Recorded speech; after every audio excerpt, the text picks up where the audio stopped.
Id-deċiżjoni ta' ħokk li dari ħalli nħokklok darek bejn il-Ministri Ewropej biex in-nominat tal-Prim Ministru Malti jpoġġi fil-Qorti Ewropea tal-Awdituri aktarx kif qalet l-Independent billi lanqas biss jagħtuh xogħol tkompli tisfida l-vot ġenwin u qawwi tar-rappreżentanti tal-popli Ewropej kontra l-korruzzjoni tal-Gvern ta' Joseph Muscat. Fl-Unjoni Ewropea hemm diversi istituzzjonijiet u kemm ilha mwaqfa l-Unjoni, il-Parlament Ewropew qed jieħu dejjem aktar poter għaliex għax huwa l-vuċi tal-popli Ewropej.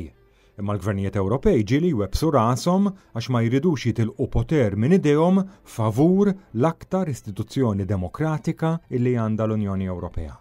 U f'dan id-dawl li rridu naraw il-mod kif Joseph Muscat kompla jagħżaq kif qal il-Gvern stess u insista mal-Ministri Ewropej biex jisfidaw il-vot ta' 70% tal-Parlament Ewropew kontra l-korruzzjoni tal-Gvern tiegħu. Issa li Joseph Muscat obbligat lehom, jiġi l-mument meta jqabdu lil Muscat iħokkilhom darhom. Dan juri kemm huwa importanti l-Parlament Ewropew biex jittieħdu deċiżjonijiet ġenwini u notfa.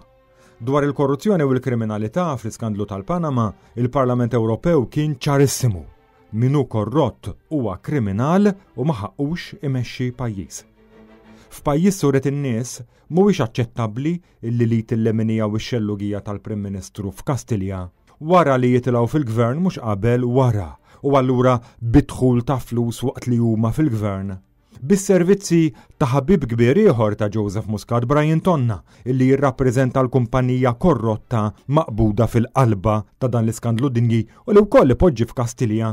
Jibdew jiftħu kumpaniji u kontijiet sigreti f'xibka ta' ħabbi madwar id-dinja. Jisħqu bil-kbir li dawn il-kontijiet u kumpaniji nżammu għal kollox sigreti jekk li laqas il-banek tagħhom f'Malta stess ma kellhom ikunu jafu bihom. Jikdbu huma stess fl-emails lill-kumpanija Panamjana li se jkollhom il-miljuni xi jpoġġu 5 miljun lira sterlina u $1 miljun fis-sena. U jibbatu jgħidula wkoll illi dawn il-miljuni kellhom iddaħħluhom mill-commissions waqt li huma fil-poter f'Kastilja mhuwiex aċċettabbli.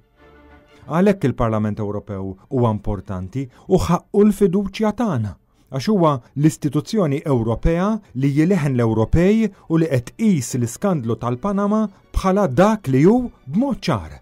Skandlu ta' ħasil tal-flus ġejjin mill-korruzzjoni u mill-kriminalità.